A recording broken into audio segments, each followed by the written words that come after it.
Jubah keagamaan tidak mencerminkan karakter atau sifat-sifat keagamaan. Ya, karena dalam keagamaan tidak hanya dipentingkan sebuah ilmu, saudara. Dalam keagamaan dipentingkan juga sebuah akhlak. Ilmu punya mungkin, tapi akhlak tanda tanya. Yusuf seorang yang tulus hatinya, dia yang murni, dia yang tidak munafik. Bandingkan dengan orang Farisi.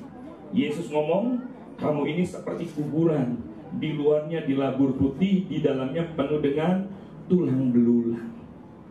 Natal kali ini memberikan satu pesan kepada kita. Janganlah jadi orang-orang yang munafik. Seperti Yusuf, kita belajar tulus hatinya. Yang hari ini sampai selama-lamanya terpujilah nama Tuhan. Yang menerima berkat bersama kita katakan amin.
Mazmur 91. Dalam lindungan Allah. Orang yang duduk dalam lindungan yang maha tinggi dan bermalam dalam naungan yang maha kuasa akan berkata kepada Tuhan, tempat perlindunganku dan kubu pertahananku, Allahku yang kupercayai. Sungguh dialah yang akan melepaskan engkau dari jerat penangkap burung, dari penyakit sampar yang busuk. Dengan kepaknya ia akan menundungi engkau, di bawah sayapnya engkau akan berlindung. Kesetiaannya ialah perisai dan pagar tembok. Engkau tak usah takut terhadap kedahsyatan malam, terhadap panah yang terbang di waktu siang, terhadap penyakit sampar yang berjalan di dalam gelap, terhadap penyakit menular yang mengamuk di waktu petang. Walau 1.000 orang rebah di sisimu dan 10.000 di sebelah kananmu, tetapi itu tidak akan menimpamu. Engkau hanya menontonnya dengan matamu sendiri dan melihat pembalasan terhadap orang-orang fasik. Sebab Tuhan ialah tempat perlindunganmu, yang maha tinggi telah kau buat tempat perteduhanmu. Malapetaka tidak akan menimpa kamu, dan tulah tidak akan mendekat kepada kemahmu. Sebab malaikat-malaikatnya akan diperintahkannya kepadamu untuk menjaga engkau di segala jalanmu. Mereka akan menatang engkau di atas tangannya, supaya kakimu jangan terantuk kepada batu. Singa dan ular tedung akan kau langkahi, engkau akan menginjak anak singa dan ular naga. Sungguh hatinya melekat kepadaku, maka aku akan meluputkannya. Aku akan membentenginya sebab ia mengenal namaku. Bila ia berseru kepadaku, aku akan menjawab. Aku akan menyertai dia dalam kesesakan. Aku akan meluputkannya dan memuliakannya. Dengan panjang umur akan kukenyangkan dia dan akan kuperlihatkan kepadanya keselamatan daripadaku.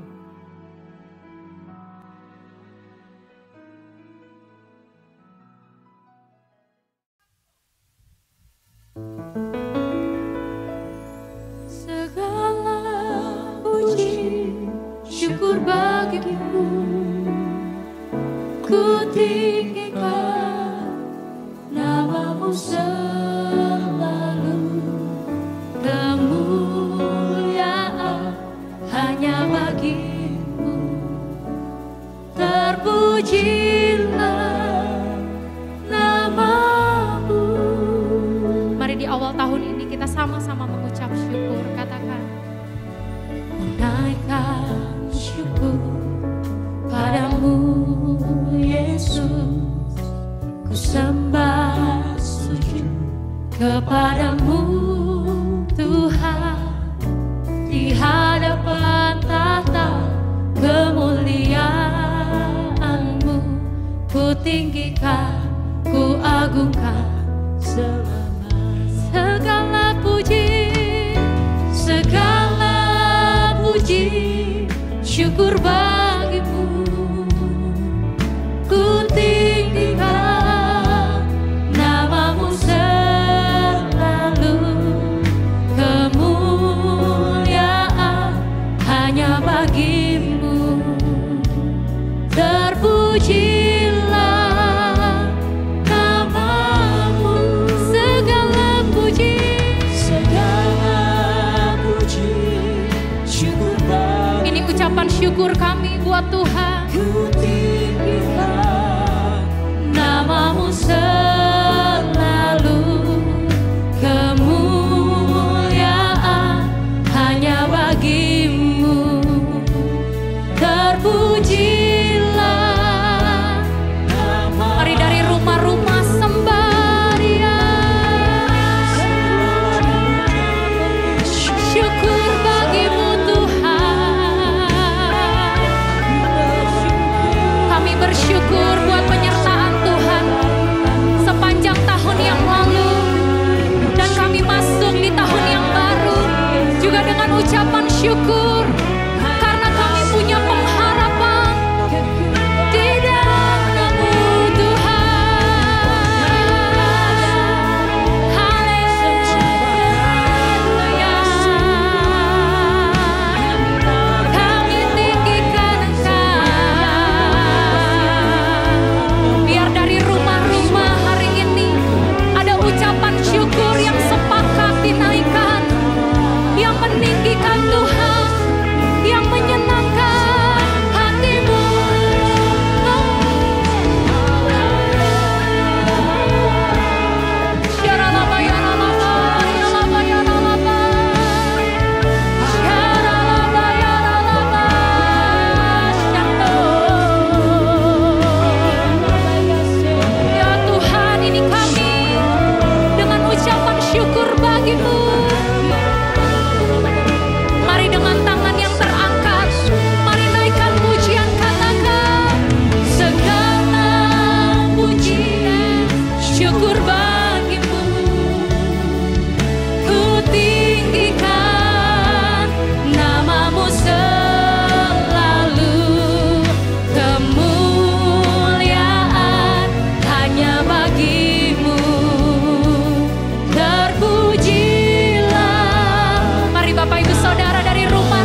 kita bersuka cita karena perbuatannya dahsyat. Yang mengalami perbuatan Tuhan boleh tepuk tangan sama-sama. Haleluya. Mari di awal tahun ini kita mau nyatakan perbuatan Tuhan dengan sukacita bersama. Banyaklah yang kau lakukan, Allahku, ya Tuhanku, perbuatan yang ajaib dan amin bagiku, ya Tuhan. Banyaklah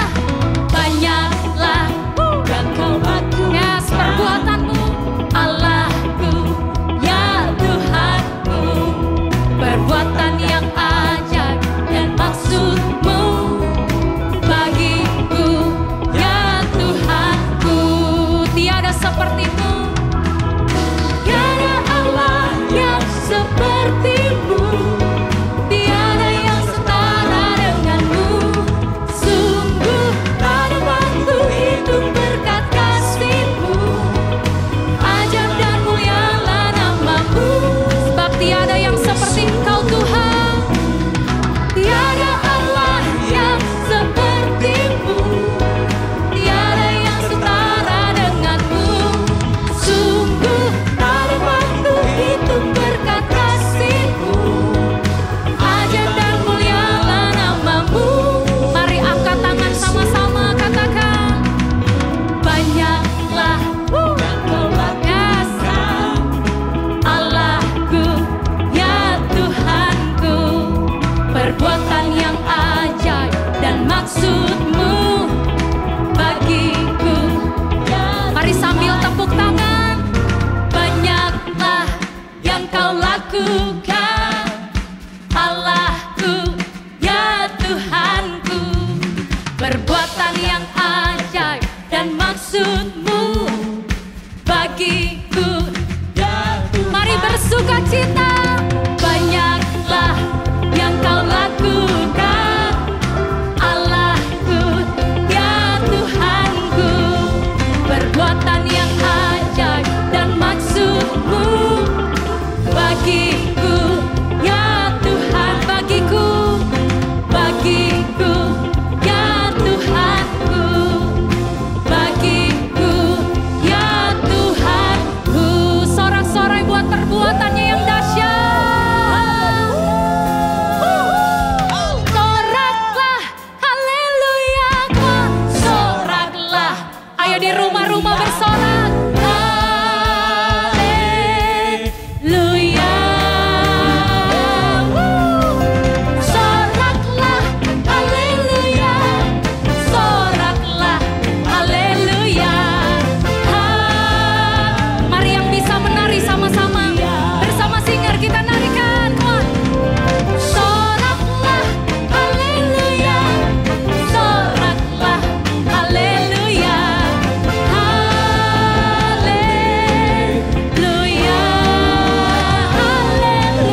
perbuatan-Mu yang ajaib dalam hidup kami Tuhan. Di tahun yang baru ini, kami percaya Kau terus akan menyertai kami. Dengan kedahsyatan-Mu, dengan kehebatan-Mu. Dan itu membuat kami terus terkagum akan Engkau Tuhan Yesus. Haleluya. Haleluya. Kau ajaib. Kau dahsyat bagi kami. Mari perkatakan kedahsyatan Tuhan saat ini. Kami bangga punya Allah seperti-Mu. Allah yang selalu ku banggakan. Terima kasih. Kami sembah Allah yang dahsyat, Allah yang hebat. Kami kagum akan Engkau. Perbuatan-Mu, keajaiban-Mu, kesetiaan-Mu Tuhan, kami alami.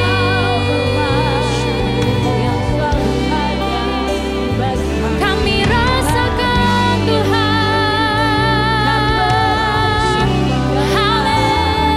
Haleluya.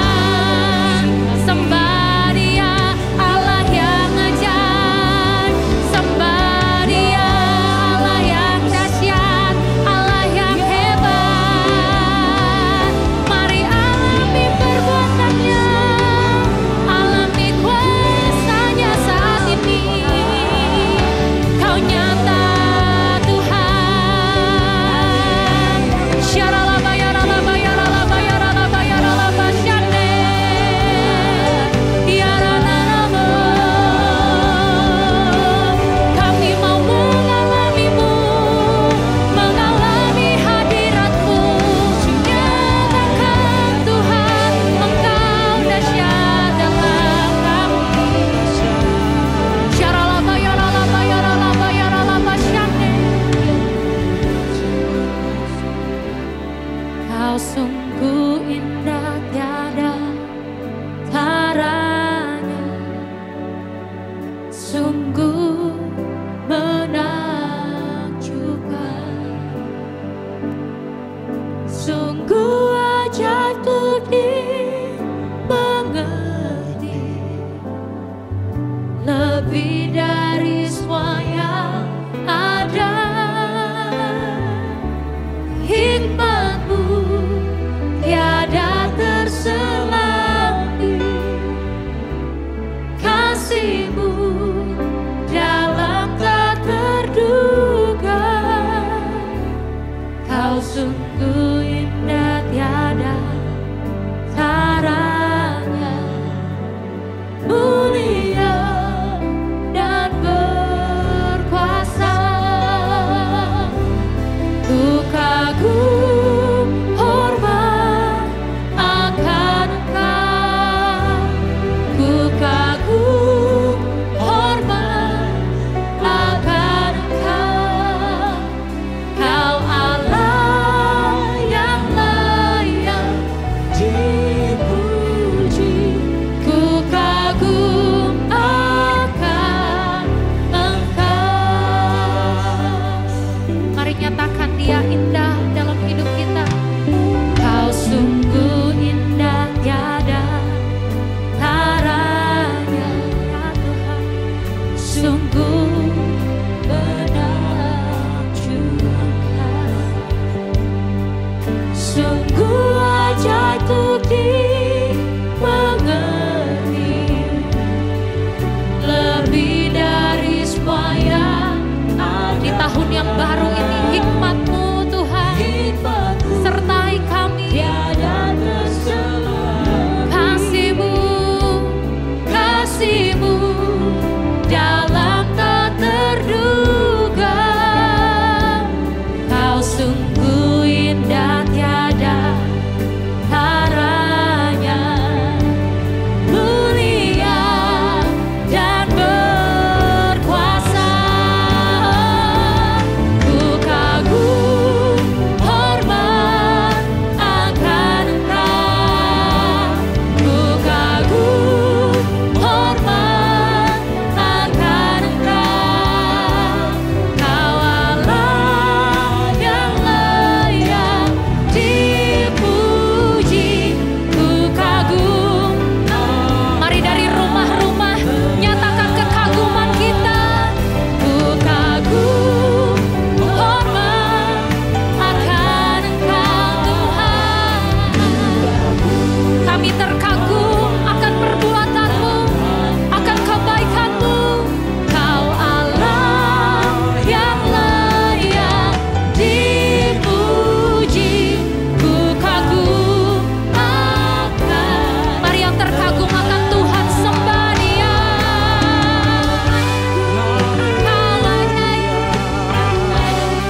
Pentakosta ketiga.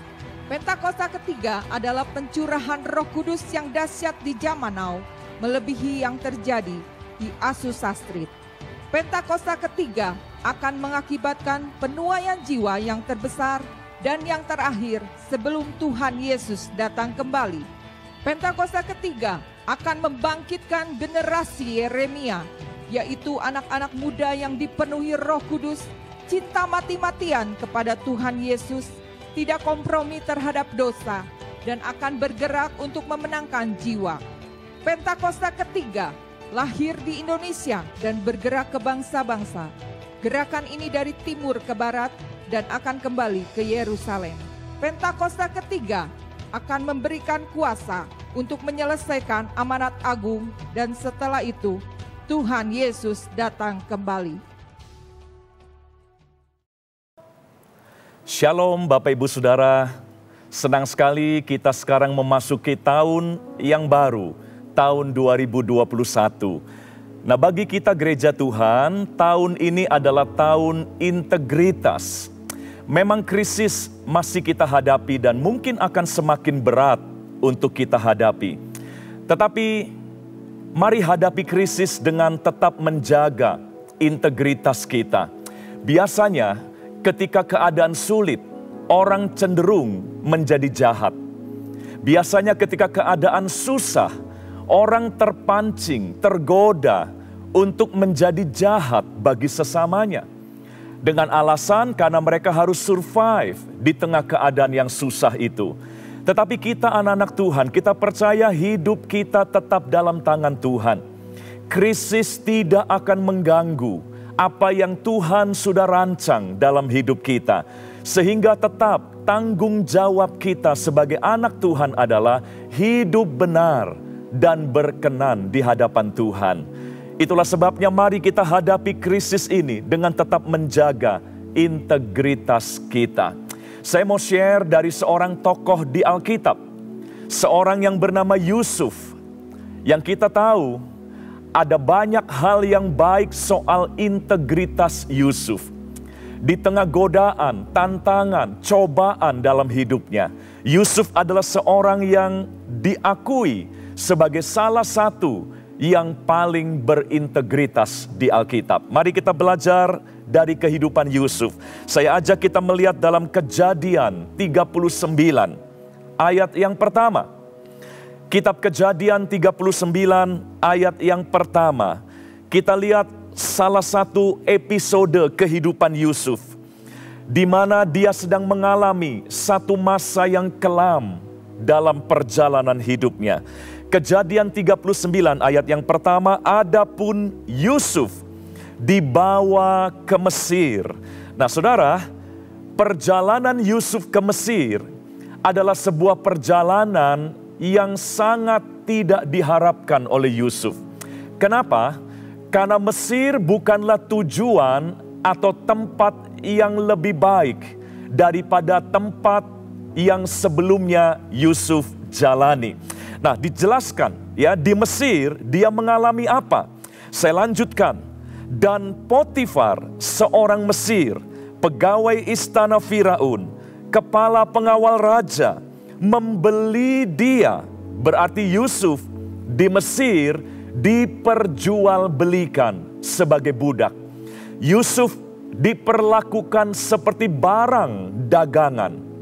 Padahal sebelumnya dia adalah anak yang sangat dicintai dan disayangi oleh orang tuanya.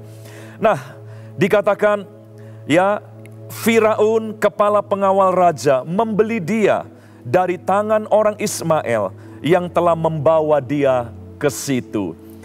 Jelas perjalanan ke Mesir adalah perjalanan yang tidak menyenangkan bagi Yusuf.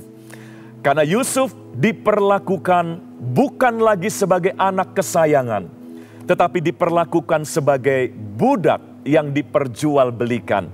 Bahkan dalam bahasa Inggris, King James berkata bahwa ya, Mesir adalah perjalanan yang menurun dalam hidup Yusuf.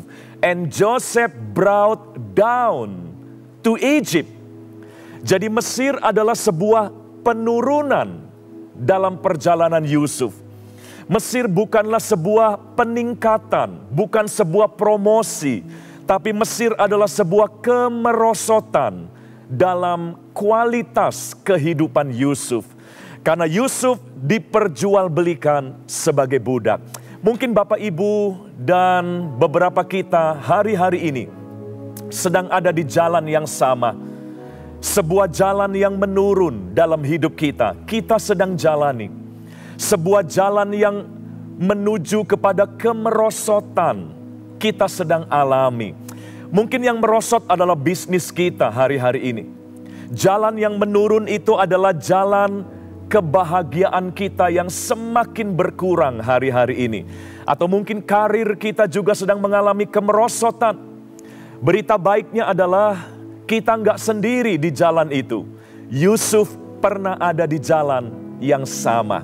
Sebuah jalan yang tidak membawa kita lebih baik. Sebuah jalan yang tidak membawa kita lebih dihormati, lebih berbahagia. Tetapi sebuah jalan yang membuat apa yang dulu baik sekarang hilang dan berubah menjadi hal-hal yang tidak baik dan tidak menyenangkan. Inilah pengalaman hidup Yusuf di ayat yang pertama tadi. Ya, Yusuf sedang mengalami sebuah pengalaman hidup yang tidak bisa dihindari. Ada kekuatan yang tidak bisa dia hadapi, yang memaksa dia turun. Sama, tidak ada seorang pun di antara kita yang ingin jalan hidup kita turun. Semua kita tentu memimpikan jalan yang semakin naik, naik dan terus naik.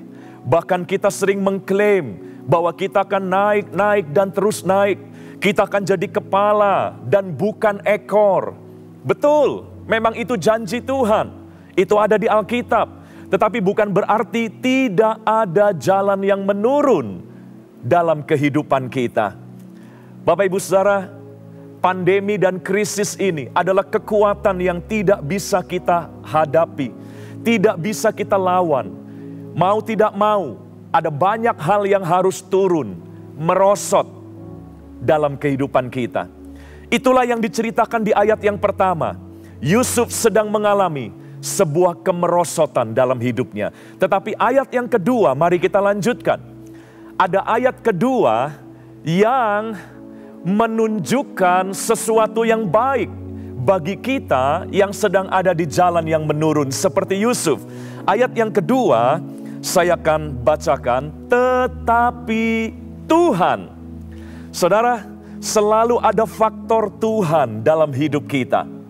Sekalipun jalan hidup kita menurun, sekalipun krisis memaksa banyak hal dalam hidup kita merosot, tetapi mari jangan buru-buru kecewa, jangan lalu berubah jadi jahat demi menyelamatkan kehidupan kita di jalan itu. Sebab bagi kita yang percaya, bagi kita umat pilihan Allah, seperti juga bagi Yusuf, selalu ada faktor Tuhan. Tetapi Tuhan menyertai Yusuf sehingga ia menjadi seorang yang selalu berhasil dalam pekerjaannya. Maka tinggallah ia di rumah tuannya, orang Mesir itu. Saudara, Yusuf mengalami Immanuel, Allah yang tidak pernah meninggalkan dia. Ya, itulah sebabnya Yusuf, karena dia sadar bahwa Allah tetap menyertai dia, maka Yusuf tetap bekerja dengan baik. Yusuf menjaga integritasnya, sekalipun lagi susah, Bapak Ibu. Ya, saya tadi katakan, biasanya krisis dijadikan alasan untuk orang berbuat jahat. Biasanya krisis dijadikan excuse, alasan untuk orang mulai menghalalkan segala cara. Tetapi tidak bagi Yusuf. Dikatakan Yusuf menjadi orang yang berhasil dalam pekerjaannya. Maka tinggallah ia di rumah tuannya, orang Mesir itu. Pada zaman dulu ketika budak baru dibeli, maka pemimpinnya atau pembelinya, majikannya tentu belum mengenal si budak itu. Karena dia adalah budak yang baru. Majikannya tentu belum bisa percaya banyak kepada budak yang baru itu. Makanya biasanya budak ketika baru dibeli tidak boleh tinggal bersama di rumah majikannya. Karena siapa tahu budak itu jahat, lalu mencuri atau lebih buruk lagi membunuh majikannya. Makanya biasanya budak ketika baru dibeli harus tinggal di luar rumah majikannya. Tinggal di ladang, tinggal bersama dengan ternak, kambing, domba dari majikannya. Nah, ketika ayat 2 berkata, Yusuf boleh tinggal di rumah majikannya, orang Mesir itu, berarti Potifar percaya kepada Yusuf. Potifar merasa aman dengan Yusuf. Potifar tidak curiga, tidak takut dengan Yusuf. Berarti Yusuf menunjukkan bahwa dia orang yang dapat dipercaya. Sekalipun dia lagi susah, Bapak Ibu. Dia lagi dalam perjalanan yang merosot dan menurun. Tetapi dia tidak jadi jahat. Sehingga Potifar tidak terancam dengan kehadiran Yusuf. Dan Potifar akhirnya mengizinkan Yusuf untuk tinggal di rumah majikannya. Kenapa Yusuf tidak tergoda untuk jadi jahat? Karena Yusuf menyadari Tuhan tetap menyertai dia. Saudara, hal yang sama, kita juga memiliki alasan yang sama. Kita sudah merayakan Natal, di mana kita tahu Allah adalah Immanuel bagi kita. Namanya disebut Immanuel, Allah beserta kita. Tuhan beserta kita bukan cuma di jalan yang enak, tapi justru lebih lagi, Tuhan beserta kita di jalan yang buruk dalam kehidupan kita. Nah, kalau Bapak Ibu percaya, kalau kita yakin bahwa Allah tetap menyertai kita, maka di jalan yang menurun, yang sulit bagaimanapun, tidak perlu kita jadi jahat. Tidak perlu kita jadi orang yang merugikan orang lain. Sebab berkat kita datang dari Tuhan. Dan Tuhan sebagai sumber berkat kita, Dia tetap menyertai kehidupan kita. Inilah yang menjadi alasan bagi Yusuf. Dia tetap berintegritas sebagai budak. Sehingga dia jadi berkat bagi majikannya. Dia bangun integritasnya karena sadar dia punya Immanuel, Allah yang menyertai hidupnya. Bahkan di ayat yang keempat, Bapak Ibu Saudara, saya lanjutkan. Yusuf semakin menunjukkan integritasnya yang luar biasa. Sekalipun dia masih berstatus budak, kehidupannya belum pulih sebaik yang dulu pernah dia alami. Dia masih dalam status sebagai budak. Ayat yang keempat, Bapak Ibu Saudara, dalam Kejadian 39, dikatakan, maka Yusuf mendapat kasih tuannya. Bukan cuma mendapat kepercayaan, tetapi mendapat kasih tuannya. Tuannya sangat jatuh cinta, mengasihi Yusuf. Maka ia boleh melayani dia. Yusuf menjadi asisten pribadi. Bukan cuma boleh tinggal di rumah majikannya, tapi Yusuf mengelola semua urusan dari majikannya. Lalu dikatakan kepada Yusuf diberikannya kuasa atas rumahnya dan segala miliknya diserahkannya kepada Yusuf. Ini bukti Yusuf menghadapi krisis kehidupannya dengan tetap membangun integritas. Sehingga orang mendapat berkat dari integritasnya Yusuf. Sekali lagi Bapak Ibu Saudara, alasannya cuma satu, karena Yusuf percaya Allah menyertai dia. Bukankah alasan itu kita punya juga hari ini? Ya, bukankah kita punya alasan yang sama? Kita punya Allah Immanuel. Jadi jangan takut di jalan yang menurun. Jangan panik lalu kita kompromi dengan dosa. Ya, jangan khawatir di jalan yang merosot lalu kita jadi jahat. Karena kekhawatiran itu kita jadi jahat, merugikan orang lain. Jangan. Ya, karena kita punya Immanuel, mari kita bangun integritas dalam hidup kita. Sebab Dialah yang memelihara kita. Dialah yang mencukupi dan akan memberikan pertolongan bagi kita pada waktunya. Nah, kembali kepada Yusuf, sudah enak dia menjadi kepercayaan. Ya, diberi kuasa mengelola semua milik dari majikannya. Tetapi rupanya krisis belum selesai dalam hidup Yusuf. tiba-tiba kita tahu cerita yang terkenal, istri majikannya tiba-tiba error. Istri majikannya tiba-tiba jatuh cinta secara birahi terhadap Yusuf. Kita tahu semua, itulah istri Potifar. Dan Yusuf tetap menunjukkan integritasnya. Yusuf tidak menganggap, wah ini peluang untuk mengkudeta majikannya. Dengan cara dia mengikuti kemauan istri majikannya. Yusuf tidak menganggap itu peluang. Dia tahu ya itu bukan berkat yang dari Tuhan. Akibatnya Yusuf menolak godaan dari istri Potifar. Dan karena dia berintegritas, ternyata dia difitnah. Saudara, berintegritas memang menyenangkan hati Tuhan. Tetapi belum tentu menyenangkan manusia. Tetapi apapun itu, buat saya, ya harusnya buat kita juga. Tanggung jawab kita, kewajiban kita adalah hidup benar. Selebihnya urusan Tuhan. Saya mau ajak kita pegang prinsip yang sederhana ini. Ya, tanggung jawab kita adalah jujur, tulus, berintegritas. Selebihnya urusan Tuhan. Artinya orang suka atau enggak, orang terima atau enggak, orang dukung atau tidak, itu bukan urusan kita. Ya, urusan kita adalah hidup sesuai dengan kehendak Tuhan. Selebihnya urusan Tuhan. Nah, Yusuf memegang prinsip ini. Ya, dia tidak mau mengikuti godaan dari istri Potifar. Akibatnya dia diturunkan lebih dalam lagi. Mari kita lihat di ayat yang ke-20. Masih dalam Kejadian 39. Ternyata krisis dalam hidup Yusuf belum selesai. Sekalipun Yusuf sudah berintegritas, tetapi ternyata proses masih berlanjut. Kejadian 39 ayat 20, Bapak Ibu. Lalu Yusuf ditangkap, ya, karena dia menolak godaan istri Potifar. Lalu Yusuf ditangkap oleh tuannya dan dimasukkan ke dalam penjara, tempat tahanan-tahanan raja dikurung. Demikianlah Yusuf dipenjarakan di sana. Diturunkan lagi, sekarang ke dalam penjara.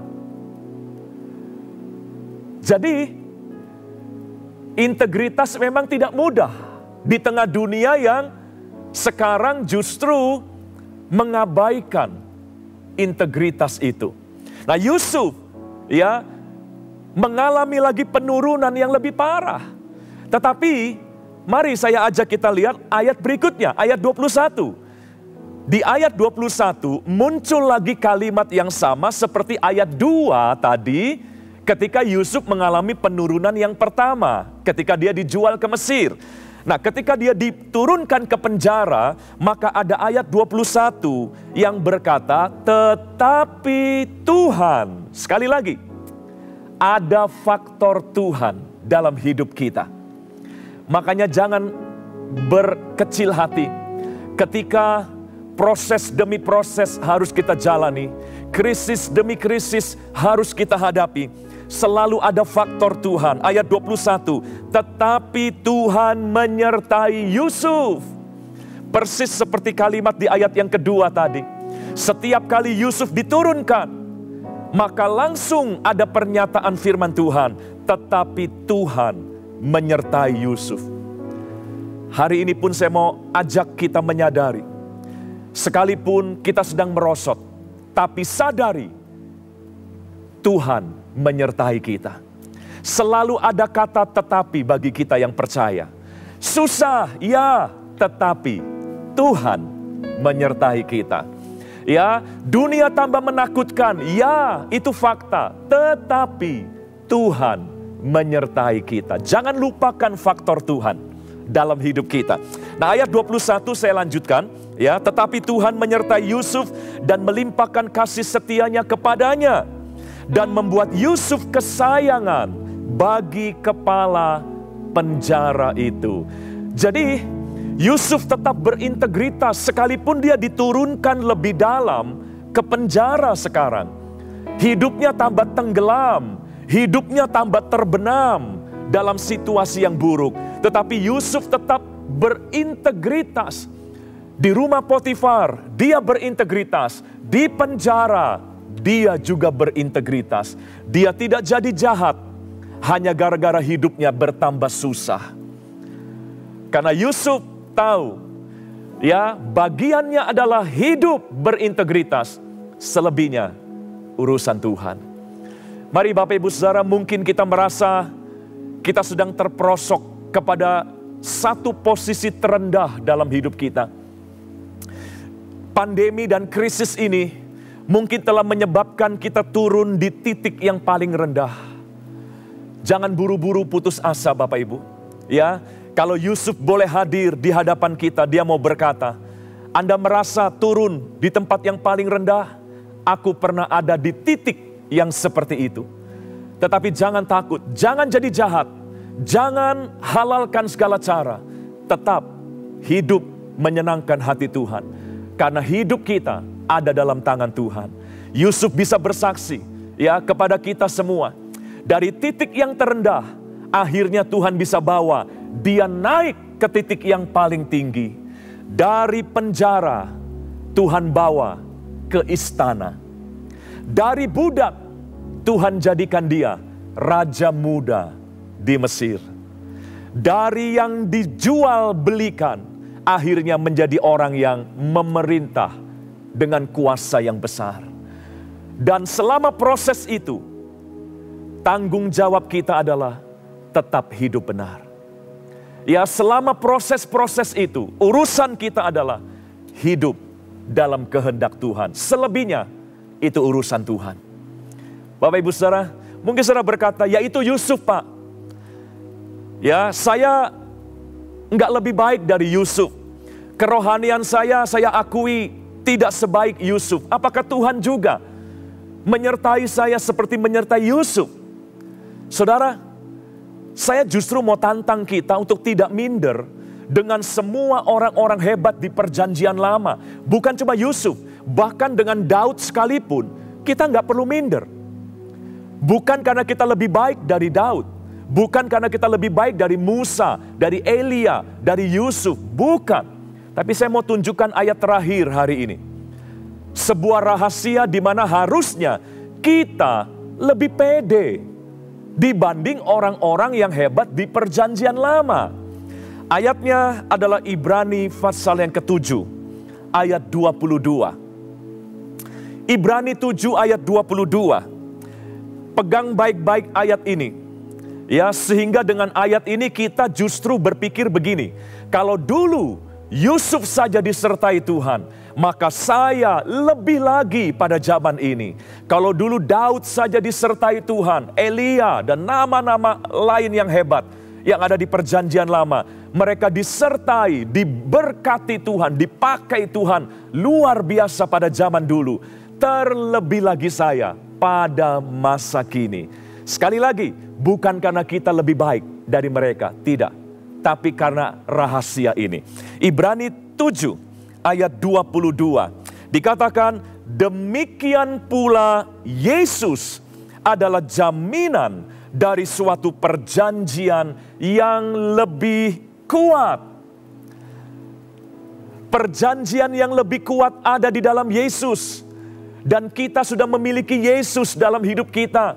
Dulu Yusuf ada di zaman di mana Yesus belum dinyatakan bagi umat manusia. Bahkan Daud, Abraham, Elia dan sebagainya. Semua orang hebat di perjanjian lama adalah mereka yang belum melihat Yesus dinyatakan pada zaman mereka. Tapi toh mereka sudah disertai oleh Tuhan begitu luar biasa. Nah, kita sekarang karena Yesus, kita punya perjanjian yang lebih kuat dari yang dulu mereka miliki. Kita sekarang punya perjanjian yang lebih hebat dari yang dulu Daud, Abraham, Yusuf, Elia pernah miliki. Karena Yesus adalah faktor utama yang membuat kita lebih beruntung daripada mereka yang ada di perjanjian lama. Jadi jangan menyerah Bapak Ibu. Jangan lalu berkata, yaitu Yusuf. Kita belum tentu. Justru kita akan lebih lagi disertai. Ya, karena Yesus sudah ada dalam hidup kita. Dialah jaminan Dialah kepastian bahwa kita ada dalam perjanjian yang lebih kuat dengan Allah kita yang baik. Bapak Ibu Saudara, hadapilah krisis dengan tetap menjaga, membangun bahkan integritas kita. Sekali lagi, urusan kita adalah hidup benar. Selebihnya urusan Tuhan. Tuhan memberkati kita semua. Mari kita berdoa. Bapa, materaikan firman-Mu dalam hati kami. Ya Roh Kudus, tanamkan baik-baik setiap perkataan-Mu dalam hati kami. Sehingga firman-Mu mengubahkan hidup kami. Dan menuntun kami tetap dalam jalan-Mu di tengah dunia yang penuh dengan goncangan ini. Terima kasih Tuhan, Engkau memberkati setiap jemaat-Mu yang mendengarkan siaran ini dimanapun mereka berada. Tangan Tuhan menjangkau mereka dan memberkati, memelihara, serta melindungi semua umat-Mu. Di dalam nama Tuhan Yesus kami berdoa. Haleluya. Amin. Amin. Seperti yang firman Tuhan sampaikan dalam Ulangan pasal 2 ayat yang ke-7, kiranya Tuhan memberkati segala apa yang dikerjakan oleh kedua tangan saya. Kiranya Tuhan memperhatikan saya di segala musim kehidupan, dan kiranya Tuhan menyertai, memberkati saya berlimpah-limpah, dan hidup saya jadi berkat bagi banyak orang. Sekarang terimalah berkat, rahmat, sukacita, anugerah kasih yang melimpah daripada Allah Bapa, yang tercurah di dalam putranya yang tunggal, Tuhan Yesus Kristus, menyertai kita dengan Roh Kudus-Nya dari mulai hari ini sampai selama-lamanya. Tuhan memberkati. Amin.